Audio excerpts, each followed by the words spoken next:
Late us take some questions. अब हम 4 marks के क्वेश्चन, 3 मार्क्स के क्वेश्चन लेंगे। Convert the following complex number in polar form. ठीक है, तो ये फर्स्ट पार्ट है -16/1 plus iota root 3। Second part है 1 + 7 iota by 2 minus iota whole square. Third part है iota -1 by cos pi by 3 plus iota sine pi by 3। अगर आप ये 3 क्वेश्चंस ध्यान से देखेंगे तो आप हर क्वेश्चन को कर पाएंगे पोलर फॉर्म के। पोलर फॉर्म में 3 पार्ट होंगे। पहला पार्ट मॉडुलस, दूसरा पार्ट प्रिंसिपल आर्गूमेंट और तीसरा पार्ट पोलर फॉर्म जिसमें उसको लिखना है। ठीक है, तो स्टार्ट करते हैं जेड से। तो इसको जेड सपोज करते हैं। लेट जेड इक्वल टू, इस कॉम्प्लेक्स नंबर को सपोज कर लो जेड -16/1 प्लस आयोटा रूट 3। अब आपको पता है पहले हमें इसको क्या करना होगा, इसकी स्टैंडर्ड फॉर्म में चेंज करना होगा। तो इसको रेशनलाइज करेंगे इसके कॉन्जुगेट से। तो 1 माइनस आयोटा रूट 3 से इसको रेशनलाइज कर देंगे। इसको मल्टीप्लाई कर लेते हैं तो -16 1 minus iota root 3 a plus b a minus b, तो क्या आएगा a square minus b square, तो मतलब 1 माइनस 3 आयोटा स्क्वायर। अब आयोटा स्क्वायर की वैल्यू क्या होती है -1, ये हम यहाँ रखेंगे तो 1 + 3 हो जाएगा और ऊपर सेम रहेगा। फिर ये 4 हो जाएगा, 4 से ये 16 कैंसिल होकर यहाँ -4 देगा, -4 से मल्टीप्लाई कर देंगे तो -4 + 4 रूट 3 आयोटा आ गया। अब जैसे मैंने लास्ट टाइम बताया था बिल्कुल वैसे ही चलना है। जेड जब अपनी स्टैंडर्ड फॉर्म में आ जाए तो इसको कंपेयर करेंगे, equal to x plus iota y से कह दिया मैंने, इससे कंपेयर कर लीजिए इसको। जैसे ही आप इससे कंपेयर करेंगे x की वैल्यू -4 आ जाएगी। अब -4 कैसा है, लेस देन 0 नेगेटिव नंबर है, और y की वैल्यू 4 रूट 3 आ जाएगी। 4 रूट 3 कैसा नंबर है, पॉजिटिव नंबर है। अगर x नेगेटिव हो y पॉजिटिव हो तो बताओ जेड कहाँ लाई करेगा, जेड कहाँ लाई करेगा, x negative y positive, second quadrant में। That implies z lies in second quadrant. तो बड़े आराम से आपने स्टेप्स को नोट करना है और फिर करना है। अब आपको बताया था पहला पार्ट होगा मॉडुलस ऑफ जेड। तो मॉडुलस ऑफ जेड क्या होता है, r equal to mod of z. Formula क्या होता है इसका, square root of x square plus y square. X की वैल्यू थी आपके पास -4, यहाँ रख दी, और y की वैल्यू थी 4 रूट 3, वो यहाँ रख दी। इसको सॉल्व करेंगे, ये 16 + 48 हो जाएगा, कुल मिला के √64 होगा, और सॉल्व करके वैल्यू क्या आएगी 8। तो r की वैल्यू क्या हो जाएगी 8। तो ये आपके पास मॉडुलस फाइंड हो गया। बहुत ही अच्छा क्वेश्चन है, देखिए। Now principal argument of z, ये इसका सेकंड पार्ट होगा। ऐसा नहीं है कि आपको ये हेडिंग्स डालने हैं, ये तो मैं थोड़ा सा क्लियर करने के लिए डाल रहा हूँ। आप चाहें तो इसको छोड़ सकते हैं, अगर आप लिखेंगे तो भी अच्छा है। तो प्रिंसिपल आर्गूमेंट कैसे निकालते हैं, तो प्रेजेंटेशन देखनी है मेन आपको। दी एक्यूट एंगल हमेशा यहाँ से स्टार्ट होगा। The acute angle alpha is given by, बेटा सबसे पहले इसमें अल्फा निकालेंगे। अल्फा का फॉर्मूला है निकालने का tan alpha equal to mod of y by x. ठीक है, mod of y by x. इसको आप ये भी लिख सकते हैं वाई की जगह imaginary part of Z by real part of z, ये आपकी चॉइस है। अब y की वैल्यू थी 4 रूट 3, x की वैल्यू थी -4, 4 से 4 कैंसिल हो गया, -√3। -√3 का मोड क्या होता है, √3। स्क्वायर रूट ऑफ 3 बताइए tan कितने पे वैल्यू लेता है, π/3 पे। कंपेयरिंग करेंगे तो अल्फा की वैल्यू क्या आ गई, π/3। ठीक है, तो अल्फा आ गया। अब हमें एनालाइज करना होगा कि जेड कहाँ लाई करता है, पीछे बता चुके हैं। Since z lies in second quadrant, पीछे बताया था।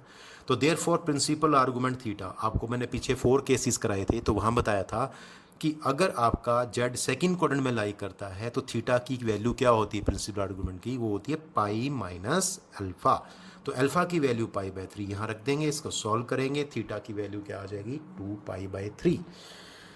अब पोलर फॉर्म ऑफ जेड लिखने वाले हैं, तो therefore required polar form, तो फॉर्मूला क्या है इसका, r bracket cos theta plus iota sine theta. तो r की वैल्यू 8 थी, थीटा की वैल्यू 2π/3 थी। इसको आप यहाँ पुट कर देंगे तो 8 cos 2π/3 प्लस आयोटा साइन 2π/3, ये ब्रैकेट रहेगी और ये आपका आंसर हो जाएगा। बहुत ईजी क्वेश्चन है, लेकिन देखना है आपको किस तरह से प्रेजेंटेशन देनी है, क्योंकि मैंने देखा है 10th क्लास के जो बच्चे हैं उनकी प्रेजेंटेशन बहुत वीक होती है। क्वेश्चन उनके क्लियर होते हैं कॉन्सेप्ट्स, बट प्रेजेंट करना नहीं आता क्वेश्चन को मैक्सिमम को। तो प्रेजेंटेशन पे ध्यान दें, क्योंकि अगर आपका कॉन्सेप्ट गलत हो गया तो आपको कुछ भी नहीं मिलेगा, 0 मार्क मिलेगा। ठीक है, सेकंड पार्ट था हमारे पास लेट, इसमें जेड कर लेते हैं, इसको भी कॉम्प्लेक्स नंबर को जेड के इक्वल ले रहा हूँ मैं। तो z equal to 1 + 7 iota by 2 minus iota whole square. सबसे पहला काम इसको किस में चेंज करना है, स्टैंडर्ड फॉर्म में। वो आपको मेथड आता है करने का। पहले क्या करना है, इसको स्क्वेयरिंग ओपन करेंगे, तो यहाँ हो जाएगा 2 का square 4 plus iota square -4 iota. Iota square की वैल्यू क्या होती है, -1, ये मैंने यहाँ पुट कर दी, आप यहाँ लिख सकते हैं आयोटा स्क्वायर की वैल्यू क्या होती है -1। इसको सॉल्व करेंगे 4 - 1 3 हो जाएगा और ये -4 आयोटा। अब आपको पता है ये मुझे नहीं चाहिए आयोटा, तो इसको रैशनलाइज करना होगा किससे, इसके कंजुगेट से। वो 3 + 4 आयोटा से मल्टीप्लाई डिवाइड करेंगे। अब इसको इससे मल्टीप्लाई करेंगे और इसको इससे मल्टीप्लाई करेंगे। a - b a + b कितना हो जाएगा 9 - 16 आयोटा स्क्वायर। ऊपर कितना आएगा 3 + 4 आयोटा, 7 आयोटा से करेंगे तो 21 आयोटा और plus 28 iota square. Iota square की वैल्यू यहाँ भी पुट करेंगे और यहाँ भी पुट करेंगे, ठीक है। तो ये -28 हो गया और यहाँ पे +16 हो गया। अब ये 3 - 28 -25 हो गया, +25 हो गया और ये 25 हो गया। 25 कॉमन आ जाएगा इसमें से फैक्टर, ये नीचे से कैंसिल हो जाएगा। कुल मिला के सिंप्लीफाई करने के बाद आपके पास जेड एक बहुत ही सिंपल फॉर्म बन गई -1 + आयोटा। जैसे लास्ट टाइम किया था, इसको हम क्या करने वाले हैं, इसको किससे कंपेयर करेंगे, x + आयोटा y से। तो इसको हम लिखेंगे equal to x + iota y से, या comparing with this complex number, ऐसे भी लिख सकते हैं। तो x की वैल्यू आ गई -1 जो <0 नेगेटिव है, और y की वैल्यू आ गई +1 जो पॉजिटिव है। x नेगेटिव y पॉजिटिव, फिर से z कहाँ लाई करेगा, सेकंड क्वाड्रेंट में, है ना। अब मॉडुलस निकालेंगे। मॉडुलस का फॉर्मूला क्या होता है, r = mod of z = √x² + y²। तो x की वैल्यू -1 थी, y की वैल्यू 1 थी। यहाँ पुट की, सॉल्व किया, √2 आया तो r की वैल्यू √2 आ गई। देखिए इस क्वेश्चन में सबसे ज़्यादा प्रॉब्लम होती है प्रिंसिपल आर्गूमेंट में। मॉडुलस सबको ही आता है निकालना। तो पहला काम इसको सिंप्लीफाई करना है, a + आयोटा b की फॉर्म में चेंज करना है। उसके बाद फिर आपने मॉडुलस का फॉर्मूला लगा के यहाँ तक करना है क्वेश्चन को। Next, principal argument of z. तो प्रिंसिपल आर्गूमेंट कैसे निकालते हैं, the acute angle alpha is given by, ये आपने हर क्वेश्चन में लाइन लिखनी है, the acute angle alpha is given by tan alpha = mod of y/x। तो y की वैल्यू क्या थी 1 और x की वैल्यू थी -1। डिवाइड किया तो -1 का मोड, -1 का मॉडुलस क्या होता है 1, और 1 कितने पे वैल्यू होती है tan की, π/4, मतलब 45 डिग्री पे। कंपेयरिंग करके अल्फा की वैल्यू π/4 होगी। बिल्कुल सेम लैंग्वेज का यूज़ किया है मैंने पिछले क्वेश्चन में, इस क्वेश्चन में, और एक और क्वेश्चन है इसके बाद उसमें भी। अब लिखना है आपको, since z lies in second quadrant the therefore principal argument. Formula याद है आपको, क्या होता है, थीटा = π - अल्फा। अल्फा की वैल्यू यहाँ पुट करेंगे, सॉल्व करेंगे, थीटा की वैल्यू क्या आ जाएगी 3π/4, ठीक है। ये प्रिंसिपल आर्गूमेंट आ गया। अब पोलर फॉर्म ऑफ जेड क्या लिखनी है, देयरफॉर रिक्वायर्ड पोलर फॉर्म। ये लाइन आपको नहीं लिखनी है, तो वैसे बता रहा हूँ कि पोलर फॉर्म में लिखने वाला हूँ। देयरफॉर रिक्वायर्ड पोलर फॉर्म क्या फॉर्मूला होता है, r cos theta + iota sin theta, bracket में r की वैल्यू √2 थी और थीटा की वैल्यू 3π/4 थी। यहाँ और यहाँ पुट कर देंगे, ये आपका आंसर हो जाएगा, ठीक है। यहाँ एक पॉइंट मैंने मैंशन किया है जो आपको ध्यान से देखना है।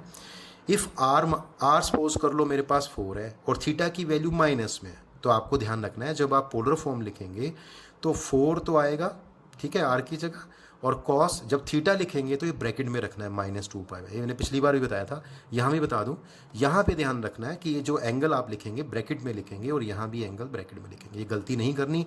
बहुत सारे बच्चे क्या करते हैं इसमें, बहुत सारे स्टूडेंट्स क्या करते हैं कि इसको वो इस तरह से लिखते हैं, तो फिर ये आपका गलत हो जाएगा, ठीक है। तो वो क्या करते हैं, इसको ऐसे लिखते हैं, cos -2π/3 ऐसे लिखेंगे क्वेश्चन को, आंसर को, और आयोटा साइन -2π/3। तो ये गलत हो जाएगा, क्यों, ये होगा कॉस लग हो गया और माइनस में 2, तो ये नेगेटिव, इसका मतलब डिफरेंस ऑफ 2 टर्म्स कर दिया, तो यहाँ आपको ब्रैकेट लगानी होगी, ये ध्यान रखना है आपको, ठीक है। क्लियर ये। चलिए एक और क्वेश्चन देखते हैं। अब ये सबसे टफ क्वेश्चन है, बहुत ही ध्यान से प्यार से देखना होगा आपको। इसमें जो कैलकुलेशन मिस्टेक है वो ज़्यादा है चांसेस होने के। ये आपके एग्ज़ाम में 4 से 6 मार्क्स तक आ सकता है क्वेश्चन, लेंदी है। देखिए ध्यान से, लेट z कॉम्प्लेक्स नंबर को z सपोज कर लिया। cos π/3 की वैल्यू क्या होती है, cos 60 डिग्री की 1/2, और sin 60 डिग्री की वैल्यू क्या होती है, √3/2। अब इसका एलसीएम लिया तो ये 2 ऊपर आके मल्टीप्लाई हो जाएगा। अब नीचे आ गया 1 + आयोटा √3, तो इसको क्या करना होगा, रेशनलाइज करना होगा, किससे, इसके कॉन्जुगेट से। तो 1 - आयोटा √3, 1 - आयोटा √3।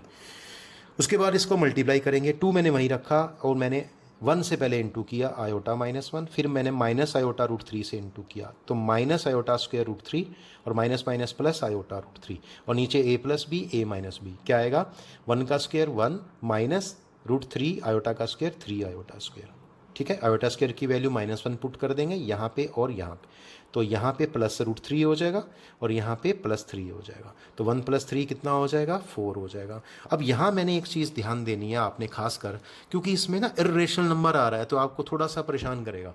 तो आपने टर्म्स का कंबाइन करना। देखो जैसे ये इसमें आयोटा नहीं है, एक साथ आ जाएंगी और इन दोनों को एक साथ कंबाइन करेंगे।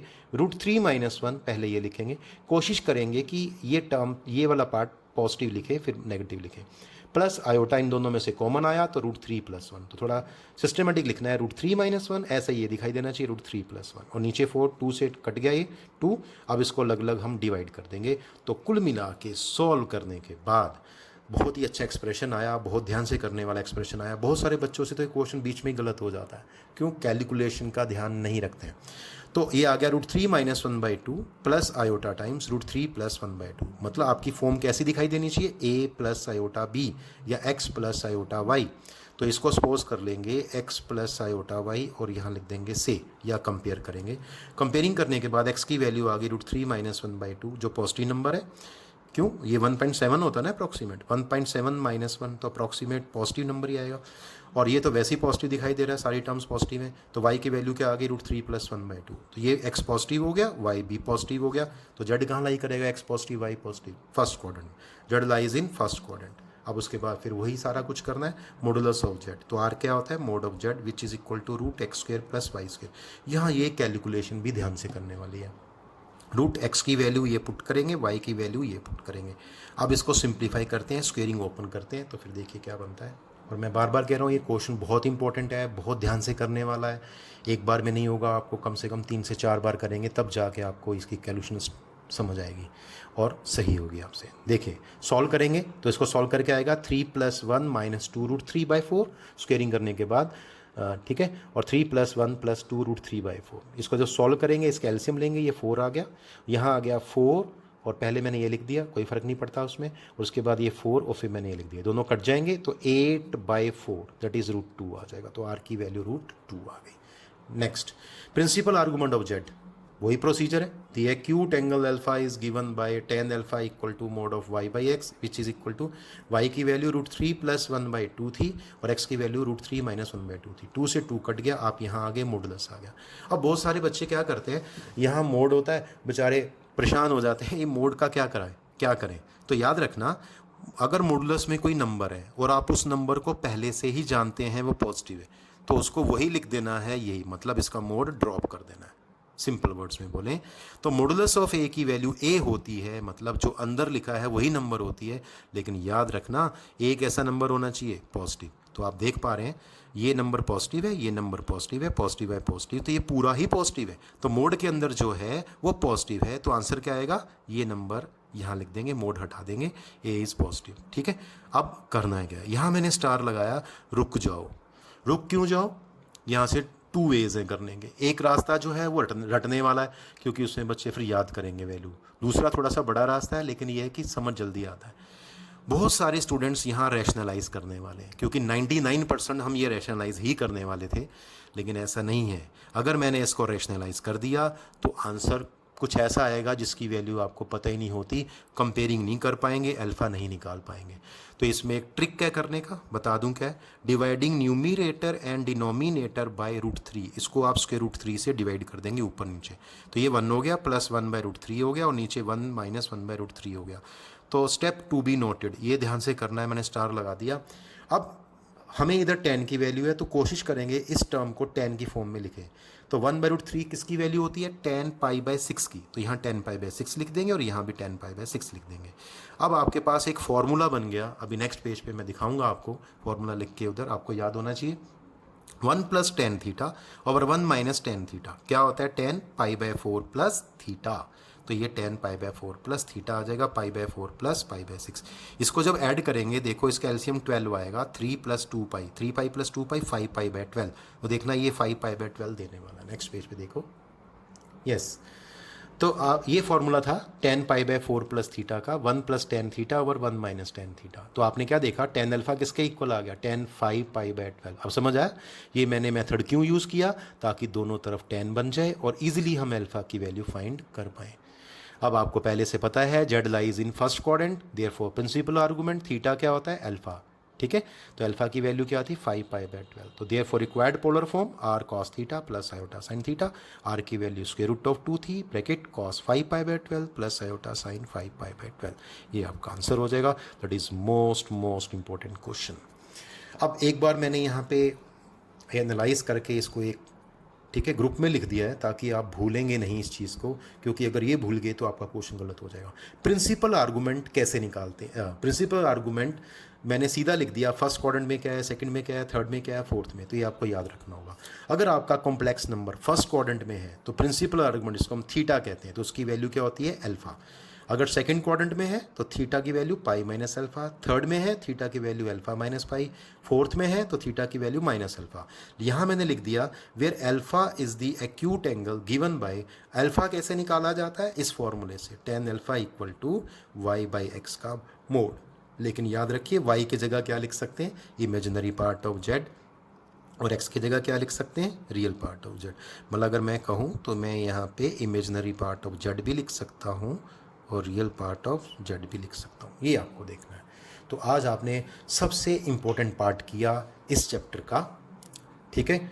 और मे बी कल हमारा लास्ट लेक्चर हो सकता है, क्योंकि हमें square root of a complex number करना है। पोलर फॉर्म आज करना है आपको, ठीक है, ध्यान से करना है। क्वेश्चंस मैं दे रहा हूँ आपको असाइनमेंट में, तो that is very very important part of the chapter. Thank you, आज के लिए इतना ही।